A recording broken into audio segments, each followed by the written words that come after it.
என்னதான் இருந்தாலும் மீரா அந்த தீவு பக்கம் போயிருக்க கூடாது. மீரா ஒரு இன்வெஸ்டிகேட்டர். அவளுக்கு பேய், வதந்தி போன்ற நிகழ்வுகளை நம்பாத ஒரு ஆள்.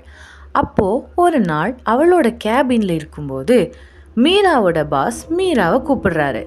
அவளோட பாஸ் மீரா கிட்ட ஒரு அதிசய தீவை பற்றி, அங்கே அமானுஷ்ய விஷயம் நடக்குதா இல்லையா, இல்லைன்னா அது மக்களோட மூட நம்பிக்கையா அப்படின்னு பார்த்துட்டு வான்னு சொல்கிறாரு. இதெல்லாம் கேட்ட மீரா அந்த தீவை பற்றி தெரிஞ்சுக்க பக்கத்தில் இருக்கிற கிராமத்தில் போகிறா.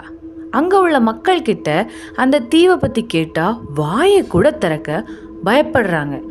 ஆனால் அங்கே உள்ள ஒரு மீனவர் மட்டும் அந்த தீவை பற்றி சொன்னார். இந்த தீவை பற்றி அந்த மீனவர் சொன்னதும் மீரா அங்கே போயே ஆகணும் அப்படின்னு முடிவு பண்ணிட்டா.